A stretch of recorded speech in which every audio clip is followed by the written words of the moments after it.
औज़ु बिल्लाहि मिनश शैतानिर रजीम। बिस्मिल्लाहिर्रहमानिर्रहीम। अल्लाह के पाक नाम से शुरू करते हैं जो बड़ा मेहरबान और नहायत रहम करने वाला है।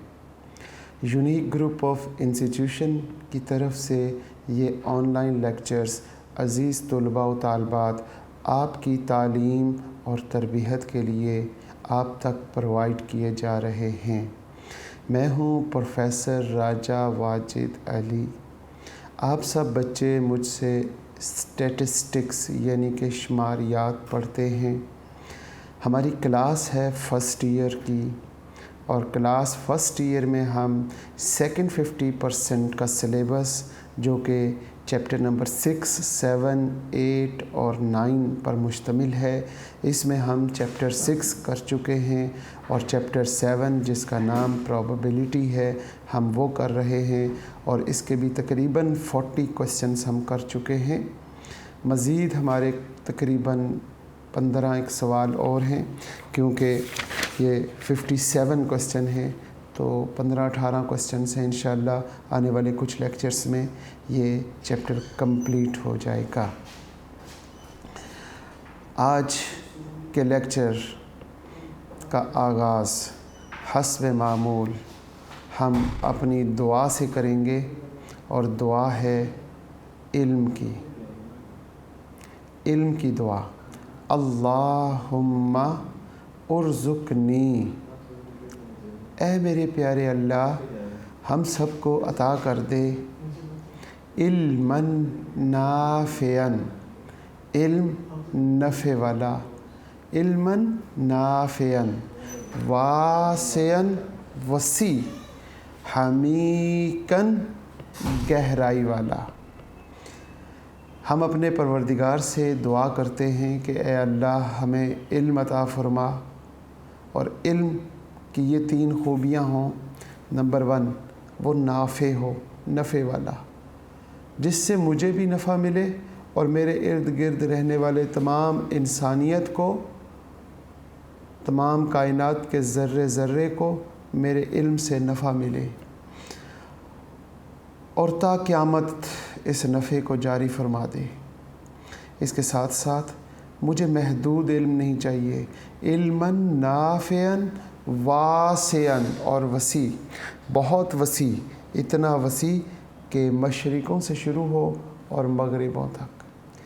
हमीकन गहराई वाला, 7 आसमानों से शुरू हो और 7 ज़मीनों की तह तक चला जाए।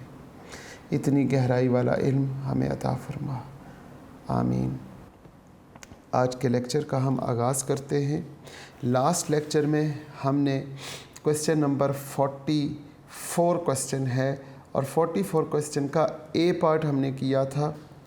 आज हम इसका बी पार्ट करते हैं। इसका बी पार्ट कहता है find the probability of a 4 turning up at least once in 2 tosses of fair dice. सबसे पहली बात है कि हमने बात की कि find the probability of a 4 आने की प्रोबेबिलिटी। 4 आने की प्रोबेबिलिटी क्या है? क्वेश्चन जनाब आप सबको पता है 44 है और उसका बी पार्ट है। 44 क्वेश्चन और उसका बी पार्ट, जिसमें वो ये कह रहा है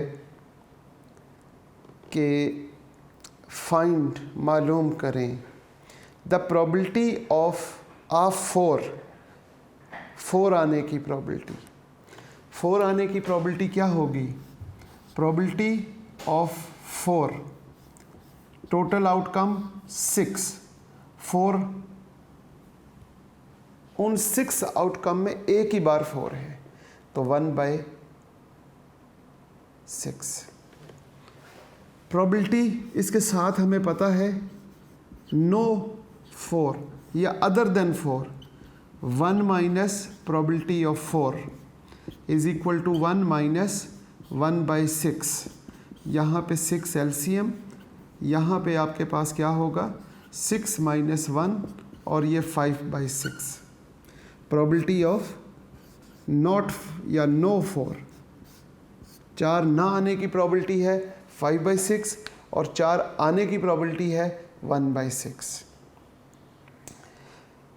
जनाब, turning up at least once, कम से कम एक मरतबा 4 आए।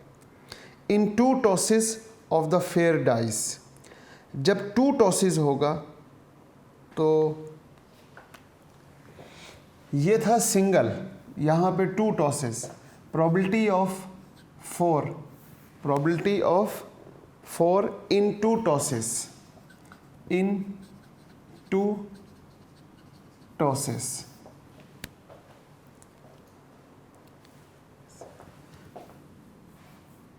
SSES tosses वो है जी probability of 4 and 4।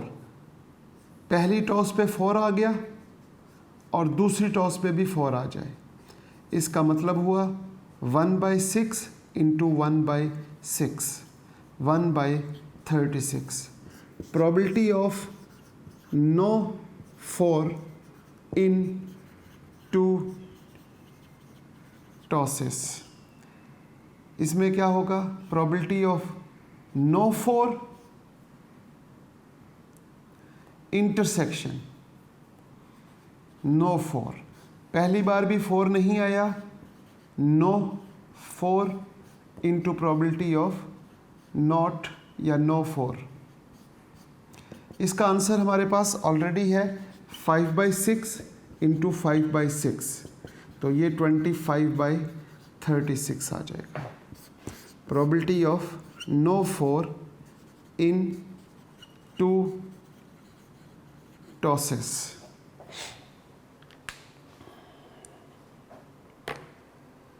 अब जो बेसिक क्वेश्चन था इस क्वेश्चन में, ये तो हमने उस तक पहुंचने की कुछ बातें मालूम कर ली। Find the probability of a four turning up at least one in 2 tosses of a fair dice. अब हम क्या लिखेंगे, probability of at least a 4, probability of at least no 4, not 4 in 2 tosses of a die, of a fair die, is equal to 1 minus probability no 4 in 2 tosses, 1 minus probability no 4 in 2 tosses, that is 25/36, 36 minus 25/36। आपने क्या किया, LCM लिया और 36 minus 25 आपके पास 11/36, ये आपका answer है। इसके और भी तरीके हैं, एक जो पहले हम किया करते थे यूनियन, और हम उसे ए यूनियन बी के तरीके से भी कर सकते हैं। ये तरीका आसान है, इससे आप सिंपल समझ चुके होंगे।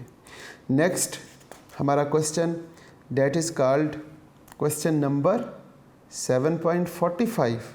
अब हम 7.45 को देखते हैं। If A and B are independent, A और बी क्या है, उसने पहले ही बात कर दी कि इंडिपेंडेंट हैं। A and B are independent का मतलब क्या है कि अगर उनमें इंटरसेक्शन हो तो वो प्रोडक्ट हो जाएंगे। सबसे पहले क्वेश्चन नंबर 45 है और उसमें लिखा हुआ है A and B are independent. A और बी इंडिपेंडेंट हैं, लिहाजा event and probability of A is equal to 0.25, probability of A is equal to 0.25 और probability of B is equal to 0.60। ठीक है जी, ये गिवन है। Find probability of A union B, बहुत ही आसान सवाल। Probability of A union B मालूम करने के लिए कहा जा रहा है आपसे। ए union B, A union B के लिए आप क्या करेंगे? अब आपके पास फार्मूला है probability of A union B is equal to probability of A plus probability of B minus probability of A intersection B. अब आपने ये बताना है कि प्रोबेबिलिटी ऑफ ए की वैल्यू और बी की वैल्यू तो आपके पास गिवन है। ए इंटरसेक्शन बी किसके बराबर होगा? A intersection B is equal to probability of A into probability of B. अब यहाँ पे प्रोबेबिलिटी ऑफ ए 0.25 इंटू 0.60, इन दोनों को मल्टीप्लाई करेंगे। 0.25 into 0.60, answer is 0.15। 0.15 probability of A intersection B. Values put कर दें जी। Is equal to probability of A 0.25 plus 0.60 minus 0.15। अब आप इसे क्या करेंगे? इन्हें दोनों को प्लस करें। 0.25 प्लस 0.60 और साथ ही माइनस कर दें 0.15, तो आपके पास आंसर आ जाएगा 0.75। शायद 0.75 नहीं आएगा, 70 आएगा, और यही आपका आंसर है। क्वेश्चन नंबर 7.45 का ए पार्ट। अब हम आगे चलते हैं जनाब। 7.45 है और उसका बी पार्ट। ये भी बहुत आसान सवाल है। For 2 rolls of a balanced die, आपने 2 टाइम बैलेंस डाई को रोल कर दिया। किया कैसे? कहता है find the probability of getting the first. पहली मर्तबा थ्रो किया तो उसमें 5 आ जाए, फर्स्ट क्या हो 5 आ जाए, and then a number is less than 5। आपने एक डाइस को 2 मरतबा थ्रो किया। Find for 2 rolls of a balance die, of a balance die, एक डाई को एक मरतबा रोल किया और फिर दोबारा रोल किया। 2 मरतबा जब आपने रोल किया तो उसकी प्रोबेबिलिटी पूछ रहा है कि फर्स्ट टाइम तो 5 आ जाए और सेकंड टाइम लेस देन 5 हो। सबसे पहले हम बात करते हैं कि हमारे पास टोटल आउटकम कितने बनेंगे। क्वेश्चन नंबर है जनाब 45 और उसका B part. Total outcome it is 6, 1 2 3 4 5 और 6। ये आपके पास सैंपल स्पेस आ गया। ए जो फर्स्ट टाइम आपने थ्रो किया वो क्या आया? वो हमारे पास 5 आ जाए, तो हम यहाँ पे ए इवेंट में सिर्फ 5 लिख देते हैं।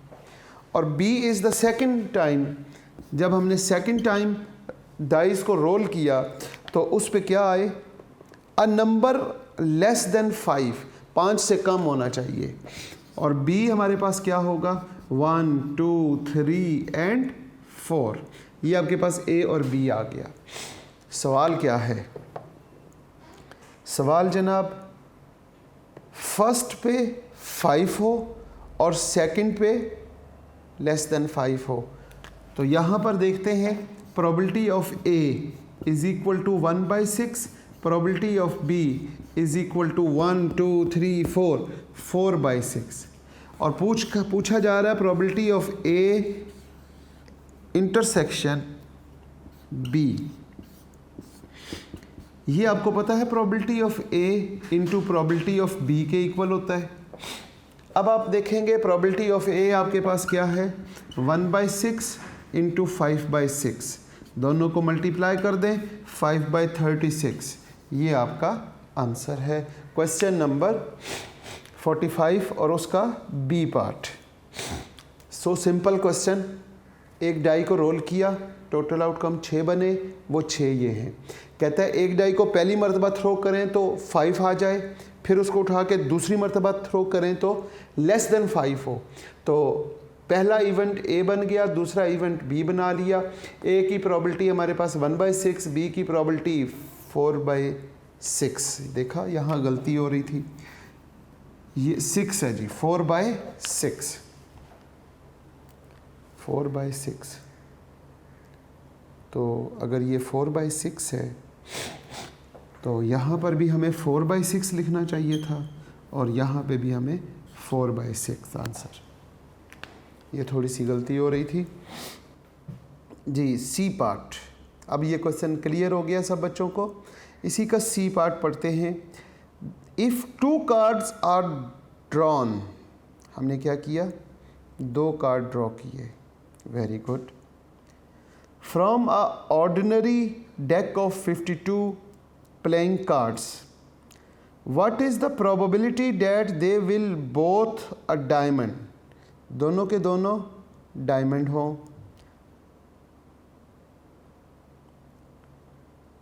If the drawing is without replacement, हमने क्या किया, विदाउट रिप्लेसमेंट के साथ हमने ड्रॉ किए।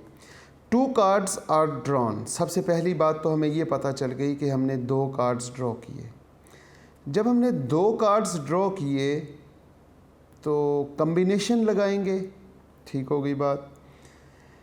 If 2 cards are drawn from ordinary deck of 52 playing cards, what is the probability that they will both diamond, दोनों के दोनों डायमंड होने चाहिए। देखें जी, सबसे पहली बात आपने सोची कि जब हमने 2 कार्ड ड्रॉ किए तो हमें कम्बिनेशन का यूज़ करना है, लेकिन ऐसा नहीं होगा। क्वेश्चन नंबर 45 और उसका सी पार्ट। आपके पास 52 कार्ड्स हैं, उनमें से 2 कार्ड ड्रॉ किए, पर किस तरह, दोनों कार्ड्स इकट्ठे ड्रॉ किए या पहले एक कार्ड सेलेक्ट करके यहाँ रखा और फिर उसके बाद दूसरा कार्ड सेलेक्ट करके यहाँ पे रख दिया। ये 2 तरीके हैं।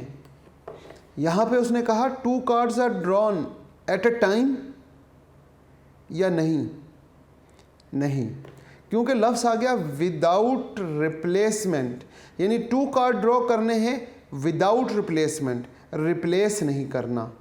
पहले एक कार्ड ड्रॉ किया, यहाँ रख दिया, ठीक हो गई बात। अब इसको रिप्लेस नहीं करना, अब दूसरा कार्ड ड्रॉ करके वो भी यहाँ रखा। अब उन दोनों कार्ड्स को देखा और वो दोनों कार्ड क्या होना चाहिए, बोथ बी डायमंड। प्रोबेबिलिटी बतानी है हमने, both cards be diamond.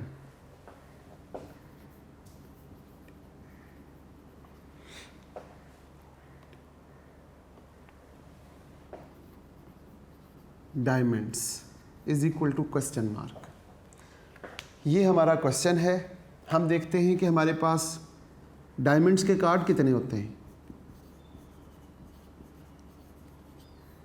Diamonds के कार्ड होते हैं 13 और नॉट डायमंड्स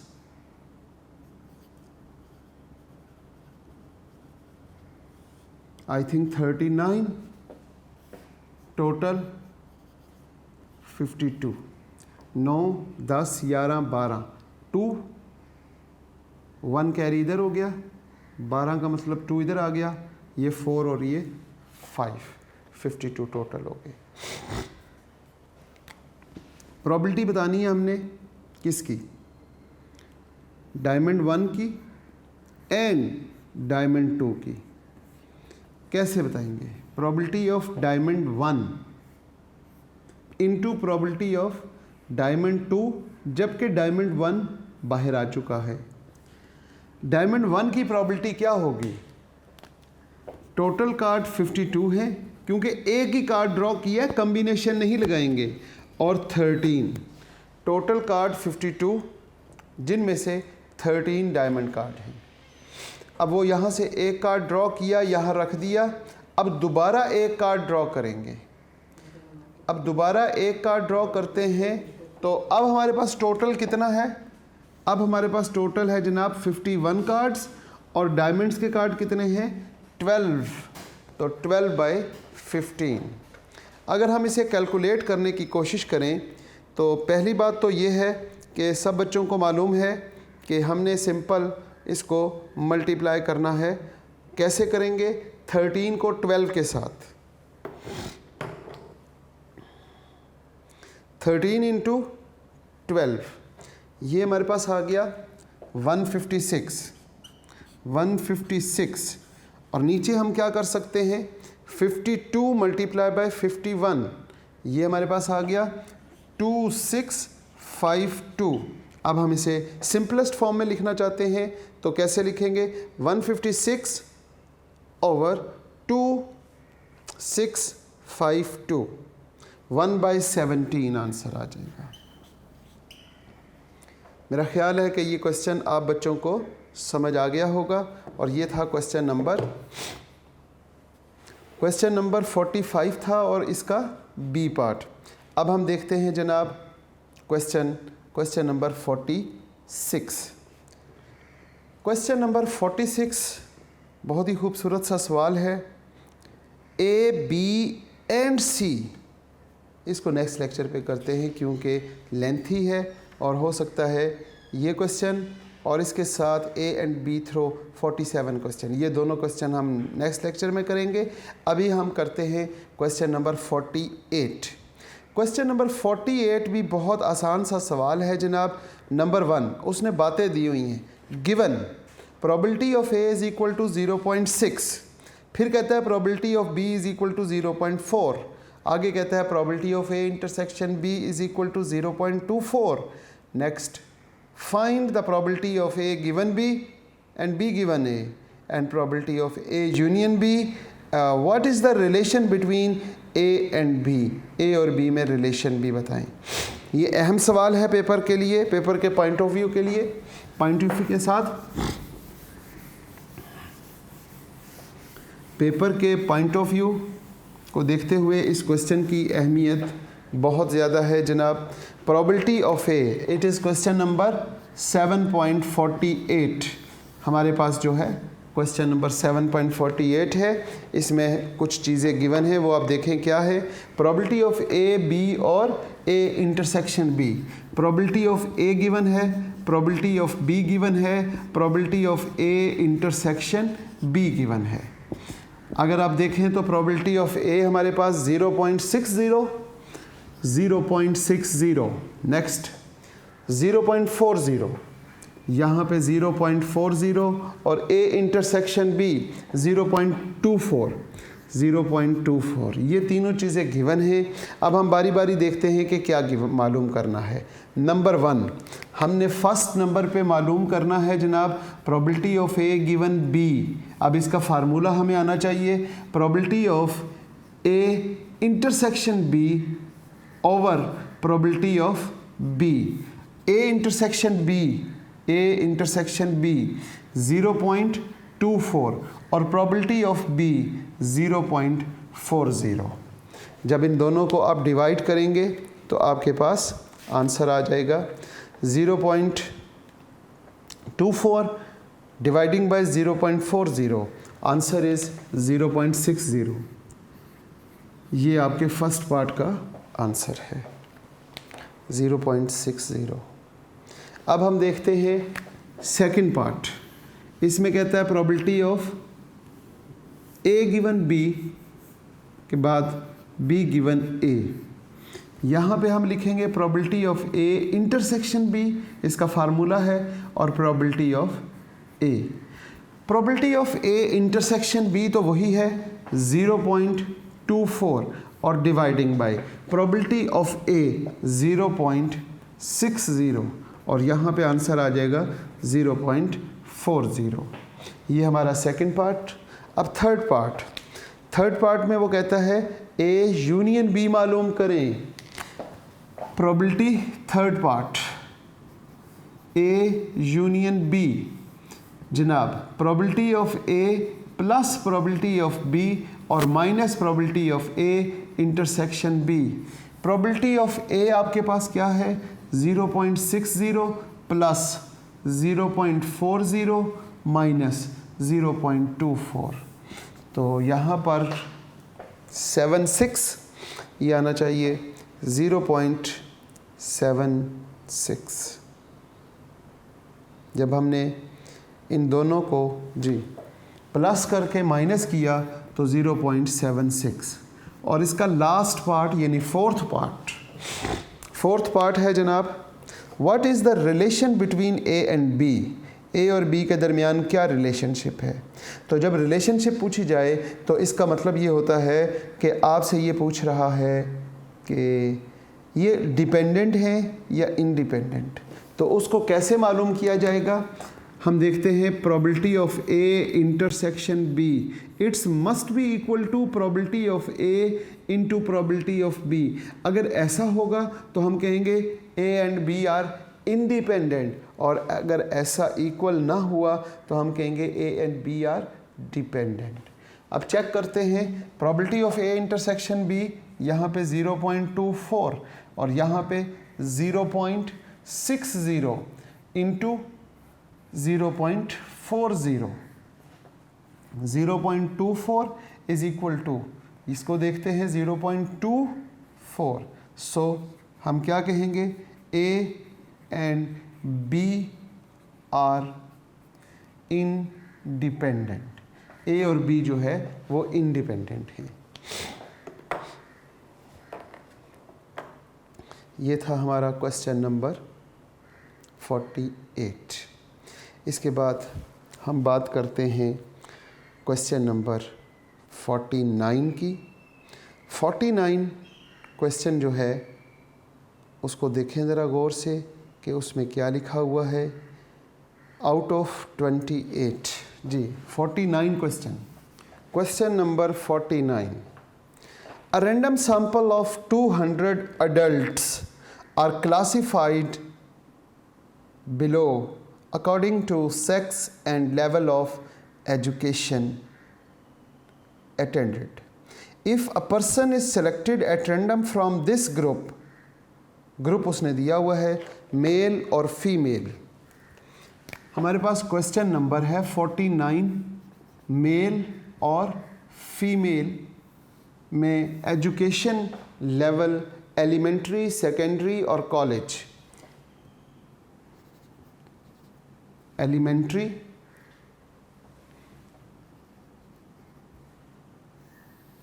एलिमेंट्री के बाद है सेकेंडरी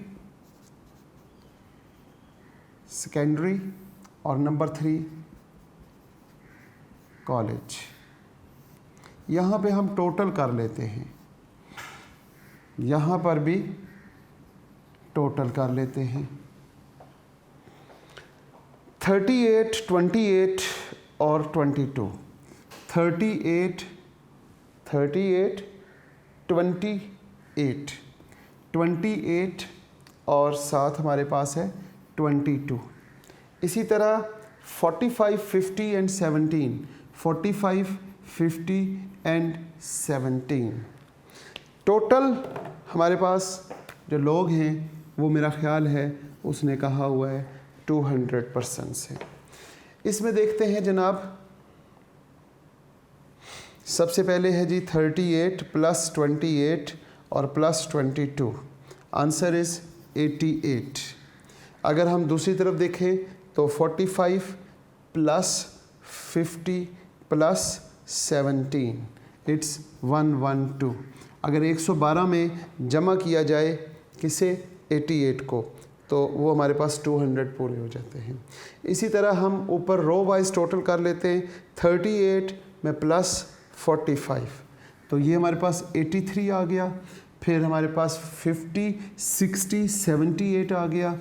और यहाँ पर अगर हम देखें तो ये हमारे पास 30 और 37, 38 एंड 39, ये 39 आ गए। इनको प्लस करके देखेंगे तो 200 आ जाना चाहिए। 83 प्लस 78 प्लस 39, इट इज़ 200। जनाब सवाल जो है वो पहला पूछा जा रहा है, इफ़ अ पर्सन, अगर हम एक पर्सन यहाँ से सिलेक्ट करें at random from this group, find the probability that number 1 the person is a male. पहली बात है कि पर्सन क्या हो, मेल हो। इसके बाद कहता है given that he has secondary education. Person male, probability of male given that secondary education। अगर हम इसे एलिमेंट्री, इसे एस और इसे सी से ज़ाहिर करें तो हमारे पास एम गिवन डैट एस हो जाएगा। पूरा लिखने के बजाय हम सिर्फ उसका फर्स्ट लेटर लिख लेते हैं। जब male given that secondary education है तो इसका फार्मूला जनाब probability of male intersection secondary education और dividing by probability of secondary education. अच्छा जी, अब आप गौर करें कि आपके पास सेकेंडरी एजुकेशन की probability of secondary education, secondary, ये सेकेंडरी है, सेकेंडरी के टोटल हैं 78 और डिवाइडिंग बाय 200। ठीक है जनाब। अब देखते हैं probability of male intersection secondary education, total आपके पास वही है 200, लेकिन अगर हम मेल को देखें, ये मेल है और ये सेकेंडरी एजुकेशन है। इनमें इंटरसेक्शन जो है वो 28 है, तो ये हमारे पास 28 बाय 200 आ गया। इस फार्मूले में वैल्यूज़ पुट कर देंगे। Probability of male given that secondary education is equal to probability of male intersection, वो फार्मूला वहाँ लिखा हुआ है, अब सिर्फ वैल्यूज़ पुट करेंगे। मेल इंटरसेक्शन जो है वो सेकेंडरी एजुकेशन 28 बाई 200 और dividing by probability of secondary education 78 by 200। ये 200 से कैंसिल, 28 बाई 78। इसको आप सिंपलेस्ट फॉर्म में करेंगे तो वो 7 बाई 22 हो जाएगा। इसको सिंपलेस्ट फॉर्म में देखते हैं तो 7 बाई 22 ये आपका आंसर है इसके फर्स्ट पार्ट का। जनाब सवाल ये था कि 28 डिवाइडिंग बाय 88 तो 7 बाई 22 ठीक आ गया। नेक्स्ट पार्ट इसका देखेंगे।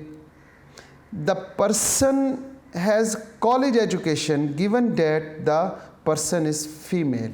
अब वो ये पूछता है सेकंड पार्ट में कि प्रोबेबिलिटी बताएं college education given that female. तो मेरा ख्याल है कि बच्चों को याद हो गया होगा, कॉलेज एजुकेशन इंटरसेक्शन फीमेल और dividing by probability of female. अब हम यहाँ पे देखते हैं प्रोबेबिलिटी ऑफ फीमेल। फीमेल की प्रोबेबिलिटी यहाँ से क्या है, ये है जी फीमेल है 112, तो हम यहाँ लिखेंगे 112 डिवाइडिंग बाय 200। बिल्कुल इसी तरह लिखेंगे probability of college education intersection female.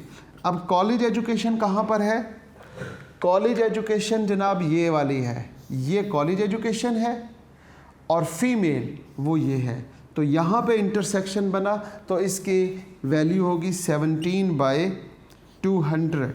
अब इस फार्मूले में वैल्यूज़ पुट करते हैं। Probability of college education given that female is equal to college education intersection female, वो हमारे पास है जनाब 17/200 और नीचे ओनली प्रोबेबिलिटी ऑफ फीमेल, वह हमारे पास है जी 112 डिवाइडिंग बाय 200। ये 200 से कैंसिल, 17/112। इंतहाई आसान सवाल था जनाब ये, और उम्मीद करता हूँ कि मेरे बच्चों को ये सवाल समझ आ चुका होगा। 17/112। क्वेश्चन नंबर 49 के साथ आज के लेक्चर का इख्तिताम करते हैं इस दुआ के साथ कि अज़ीज़ तुलबा व तालबात आप जहाँ रहें खुश रहें, सलामत रहें, ईमान वाली और सेहत वाली ज़िंदगी अल्लाह पाक आपको अता करे। और अल्लाह से हमारी एक और दुआ है कि वक्त आखिर ए अल्लाह तो हमें कलमा तैयब नसीब फरमा दीजिएगा, ला इलाहा इल्लल्लाह मुहम्मदुर रसूलुल्लाह, ताकि हमारा ख़ात्मा भी ईमान के साथ हो सके। आमीन। अल्लाह हाफ़िज़।